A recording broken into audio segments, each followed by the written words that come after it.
안녕하세요, 여러분. 오늘도 건강한 하루를 시작하셨나요? 혹시 이런 경험 있으시죠? 아침에 일어나서 혈압을 재는데 숫자가 예상보다 높게 나왔을 때 그 순간의 당황스러운 말이에요. 마치 예고 없이 찾아온 불청객 같은 기분이랄까요? 오늘은 그런 여러분을 위해 특별한 이야기를 준비했습니다. 바로 우리 몸 안에 살고 있는 까칠한 동반자, 혈압과 친구가 되는 방법에 대해 이야기해 보려고 해요. 혹시 이 영상이 도움이 되셨다면 구독 버튼을 꾹 눌러주시고 좋아요도 한 번씩 눌러주세요. 그리고 알림 설정까지 해두시면 건강에 도움되는 새로운 이야기들을 놓치지 않고 받아보실 수 있답니다. 자, 그럼 지금부터 혈압이라는 까칠한 동반자와 어떻게 평화롭게 지킬 수 있는지 실제 경험담과 함께 알아보도록 하겠습니다. 여러분, 혈압을 어떻게 생각하고 계시나요? 많은 분들이 혈압을 무서운 존재, 통제해야 할 대상으로 여기시는데요. 하지만 오늘은 조금 다른 관점에서 접근해 보려고 합니다. 혈압을 우리 몸 안에 함께 살고 있는 동반자라고 생각해 보세요. 그런데 이 동반자가 조금 까칠한 성격을 가지고 있어요. 스트레스를 받으면 화를 내고 짠 음식을 좋아하지 않고 운동 부족을 못마땅해 하죠. 하지만 이 까칠한 동반자도 사실은 우리를 위해 24시간 일하고 있는 소중한 존재입니다. 우리 몸 구석구석에 산소와 영양분을 전달하는 중요한 역할을 맡고 있거든요. 문제는 이 동반자가 화가 날 때 보내는 신호를 우리가 제대로 알아듣지 못한다는 것이에요. 그래서 오늘은 이 까칠한 동반자의 마음을 이해하고 함께 평화롭게 지내는 방법을 배워보겠습니다. 먼저 혈압이 무엇인지 쉽게 알아볼까요? 혈압은 우리 심장이 피를 온몸으로 보낼 때 혈관 벽에 가하는 압력을 말합니다. 마치 정원에 물을 주는 호수의 물압과 비슷하다고 생각하시면 돼요. 정상적인 혈압 수치는 수축기 혈압이 120 미만, 이완기 혈압이 80 미만입니다. 수축기 혈압은 심장이 수축할 때의 압력이고 이완기 혈압은 심장이 이완할 때의 압력이에요. 만약 이 수치가 수축기 140, 이완기 90을 넘어가면 고혈압으로 진단됩니다. 하지만 한번 높게 나왔다고 해서 바로 고혈압은 아니에요. 마치 함께 사는 식구가 하루 기분이 안 좋다고 해서 항상 화가 나 있는 건 아니듯이 말이죠. 이제 실제 사례를 통해 어떻게 혈압과 친구가 될 수 있는지 알아보겠습니다. 전직 회사원이었던 김철수 씨는 65세에 퇴직을 하셨어요. 40년간 바쁘게 일하다가 갑자기 시간이 많아지니까 오히려 스트레스를 받더라고요. 그런데 문제는 혈압이 갑자기 올라가기 시작한 거였어요. 처음에는 약만 먹으면 될 거라고 생각했대요. 하지만 약을 먹어도 혈압이 들쭉날쭉하고 몸도 자꾸 무겁게 느껴지더라고요. 그때 김철수 씨는 깨달았어요. 약만으로는 부족하다는 걸 말이죠. 그래서 김철수 씨는 혈압을 까칠한 동반자로 생각하고 이 동반자와 친해지는 계획을 시작했습니다. 김철수 씨의 첫 번째 단계는 매일 아침 혈압과 인사하기였어요. 마치 함께 사는 식구와 아침에 만나서 안녕, 오늘은 어때? 라고 물어보는 것처럼 말이죠. 김철수 씨는 매일 아침 일어나서 30분 정도 가벼운 산책을 하기로 했어요. 산책을 마치고 돌아와서 혈압을 재는 거죠. 이때 중요한 건 혈압 수치에 일희일비하지 않는 것이었어요. 오늘은 조금 높네? 뭔가 스트레스를 받았나? 오늘은 괜찮네? 어제 일찍 잔 게 도움이 됐나? 이렇게 혈압 수치를 동반자의 몸 상태를 확인하는 대화로 받아들이기 시작했어요. 그러니까 혈압 재기가 스트레스가 아니라 오히려 자신의 몸 상태를 살펴보는 소중한 시간이 되더라고요. 두 번째 단계는 식단 관리였어요. 하지만 김철수 씨는 단순히 짠 음식을 피하는 게 아니라 혈압이 좋아할 만한 음식을 차려주는 관점으로 접근했어요. 예를 들어 나트륨을 줄이는 대신 칼륨이 풍부한 바나나, 토마토, 시금치 같은 음식들을 더 자주 드시기 시작했어요. 마치 까칠한 동반자를 위해 좋아하는 음식을 준비해 주는 것처럼 말이죠. 또 마그네슘이 들어있는 견과류나 오메가3이 풍부한 생선도 자주 드셨어요. 이런 영양소들이 혈관 건강에 도움이 된다는 걸 알고 나서부터는 약을 먹는 것처럼 억지로 먹는 게 아니라 동반자를 위한 선물이라고 생각하고 즐겁게 드셨대요. 세 번째 단계는 스트레스 관리였어요. 김철수 씨는 스트레스를 받을 때마다 혈압과 대화하는 시간을 가지기로 했어요. 퇴직 후에 할 일이 없어서 답답할 때, 아내와 사소한 일로 다툴 때, 이런 순간들에 김철수 씨는 조용한 곳에 앉아서 5분 정도 깊게 숨을 쉬며 혈압과 대화를 나눴어요. 아, 지금 혈압이 올라가는 게 느껴져. 내가 너무 화를 냈구나. 이제 진정하자. 이렇게 자신의 감정과 몸의 반응을 연결해서 생각하다 보니 스트레스를 받는 상황에서도 좀 더 차분하게 대처할 수 있게 되더라고요. 3개월 후 김철수 씨에게는 놀라운 변화가 일어났어요. 혈압약의 용량을 줄일 수 있게 되었고 무엇보다 혈압에 대한 불안감이 많이 줄어들었어요. 그런데 더 놀라운 변화는 다른 곳에서 나타났어요. 아내와의 관계가 좋아진 거예요. 혈압 관리를 하면서 자연스럽게 감정 조절 능력이 향상되었고 아내에게 짜증을 내는 일이 줄어들었거든요. 혈압 때문에 시작했는데 결국 삶 전체가 좋아졌어요. 라고 김철수 씨가 말씀하시더라고요. 이번에는 또 다른 사례를 살펴보겠습니다. 62세 주부이신 박영자 씨의 이야기예요.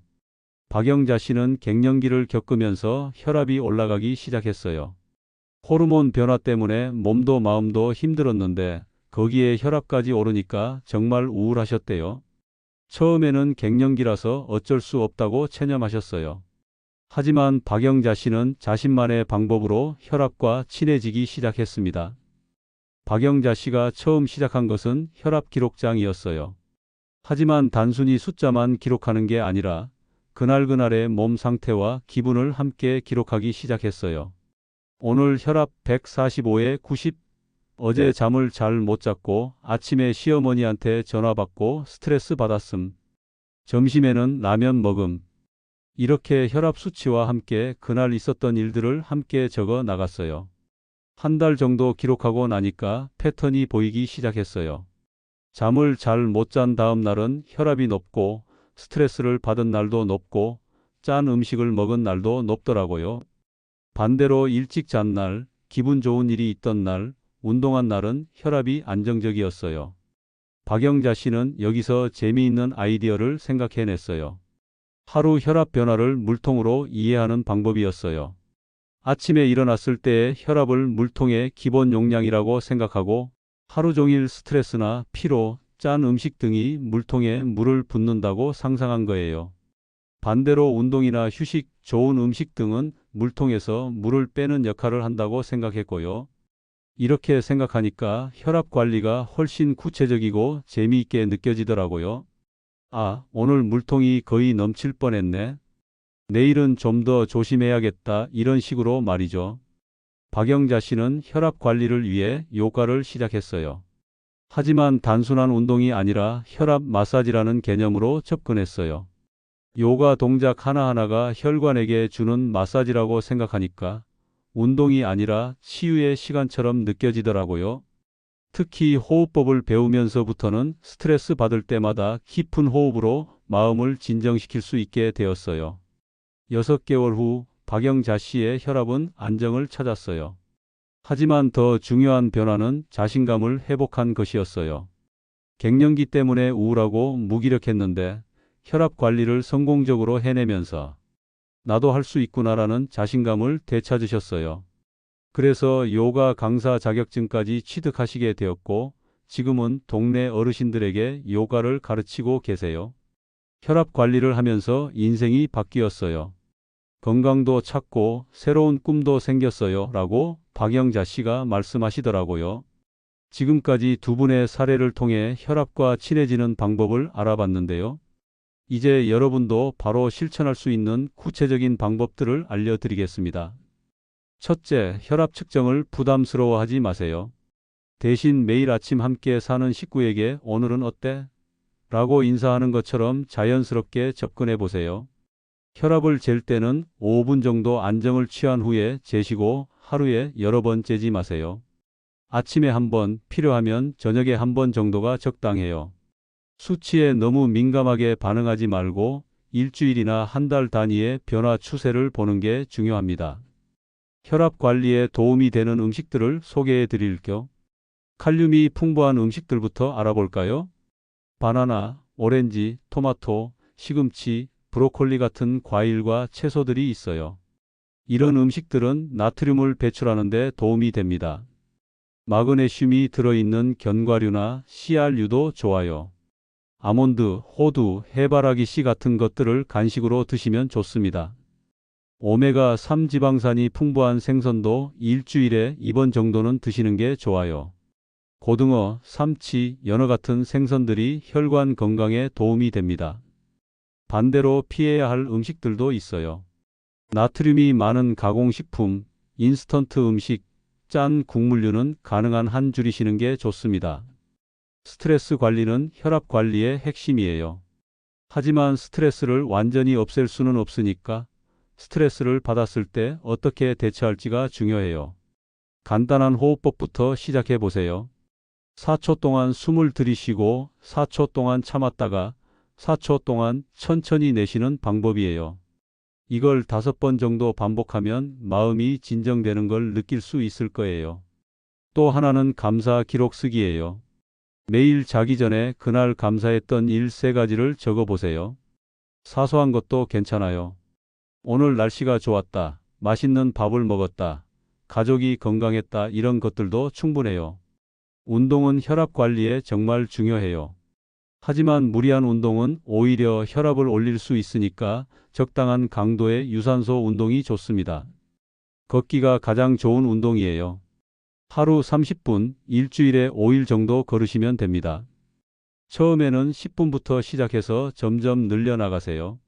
수영이나 자전거 타기, 요가 같은 운동들도 혈압에 도움이 됩니다. 중요한 건 꾸준히 하는 거예요. 근력 운동도 필요하지만 너무 무겁게 들지 마시고 가벼운 아령이나 밴드를 이용한 운동 정도가 적당해요.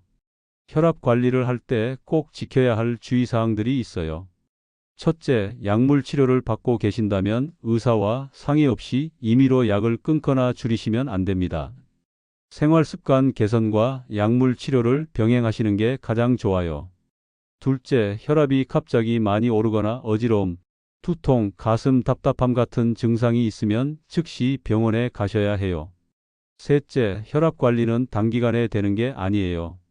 최소 3개월 이상은 꾸준히 해야 효과를 볼 수 있으니까 인내심을 갖고 천천히 해나가세요. 마지막으로 여러분이 오늘부터 바로 실천할 수 있는 30일 체크리스트를 드릴게요. 1주차에는 혈압과 인사하기부터 시작하세요. 매일 아침 같은 시간에 혈압을 재고 그 수치를 받아들이는 연습을 해보세요. 2주차에는 식단을 점검해 보세요. 하루 한 가지씩 혈압에 좋은 음식을 추가해 보시고 반대로 짠 음식은 하나씩 줄여보세요. 3주차에는 스트레스 관리법을 실천해 보세요. 하루 5분이라도 좋으니까 깊은 호흡을 하거나 감사한 일을 적어 보세요. 4주차에는 운동을 시작해 보세요. 10분 걷기부터 시작해서 점점 늘려나가세요. 매주 혈압 평균을 내서 변화를 지켜보시고 한 달 후에는 처음 시작할 때와 비교해 보세요. 분명히 좋은 변화가 있을 거예요. 오늘 우리는 혈압을 까칠한 동반자로 비유해서 이 동반자와 어떻게 친해질 수 있는지 알아봤습니다. 김철수 씨처럼 혈압과 매일 인사하고 좋아하는 음식을 차려주고 대화 시간을 가져보세요. 박영자 씨처럼 혈압 기록장을 써보시고 혈압 물통이라는 개념으로 하루 변화를 이해해 보세요. 가장 중요한 건 혈압을 적이 아닌 친구로 생각하는 거예요. 함께 살아가야 할 동반자로 받아들이고 서로를 이해하려고 노력하는 거죠. 혈압 관리는 하루아침에 되는 게 아니에요. 하지만 작은 변화들이 쌓이고 쌓여서 결국은 큰 변화를 만들어낼 거예요. 그리고 그 과정에서 여러분의 삶 전체가 더 건강하고 행복해질 거라고 확신합니다. 오늘부터 혈압과 친구 만들기 계획을 시작해 보세요. 여러분도 김철수 씨, 박영자 씨처럼 분명히 좋은 변화를 경험하실 수 있을 거예요. 건강한 삶은 선택이 아니라 필수입니다. 그리고 그 시작은 바로 지금 이 순간부터예요. 오늘 영상이 도움이 되셨다면 구독과 좋아요, 알림 설정 부탁드려요. 여러분의 건강한 변화를 응원하겠습니다. 다음 시간에도 더 유익한 건강 이야기로 찾아뵙겠습니다. 감사합니다.